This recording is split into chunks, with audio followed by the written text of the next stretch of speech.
Coming off of F.E.A.R. 1, I expected to be more scared going into this. I had my companion cube plush ready to shield me from the scary things that go bump in the night, but F.E.A.R. 3 surprised me. It isn't as scary as the first, but the new take on gameplay is impressive and fun.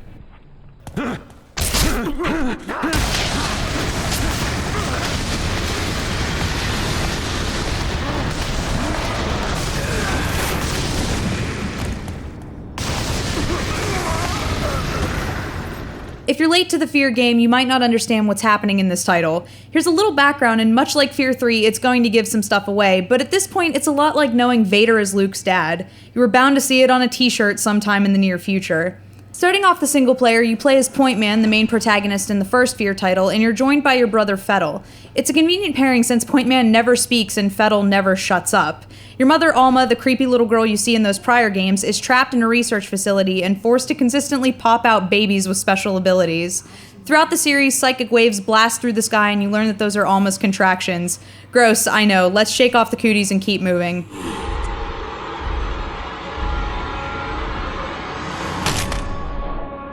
The game has 8 chapters, the longest of which being about 30 minutes in length. Overall, this title is about 4 hours for completion and maybe 8 to 10 for all of the replays.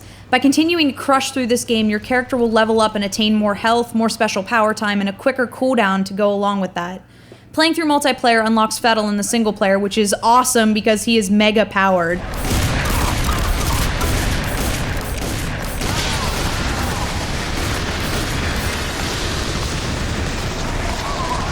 The writing in F.E.A.R. 3 was confusing. Every chapter felt structured exactly as the chapter before. Small exploration which ramped up into one larger battle, and then the chapter would end very abruptly. Like, good job, you killed them all, now look at your score.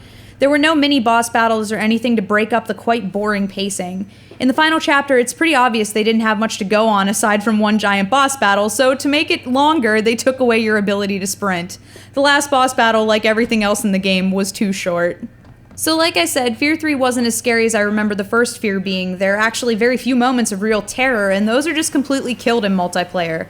Although the ambient lighting and dark atmosphere is successful in creating a mood, it's just not as terrifying as initially intended.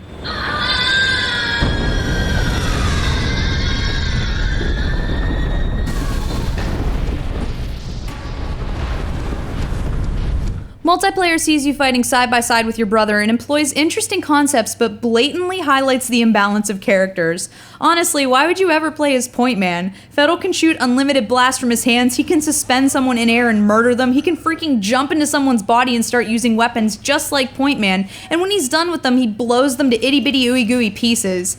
Fettel kicks major ass. Point Man is like, psh, psychic powers, whatever, watch this, and then clicks on his flashlight.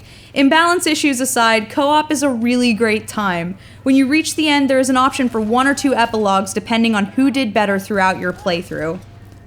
So I did like F.E.A.R. 3, it's why I want more of it. They had the right idea and should have ran with it and not just phoned it in after they got a solid concept down. The controls are great, intuitive, and varied. The difficulties, although beginning at a quite simple level, evenly ramp up.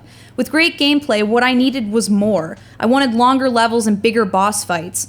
Multiplayer adds replay value, and then going back through is Fettel, but it is the same game each time.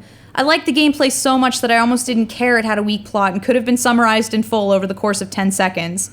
It's a very cool addition to the series and can be picked up on the 360, PS3, and the PC. So be sure to grab your best pal and share some brotherly love in F.E.A.R. 3.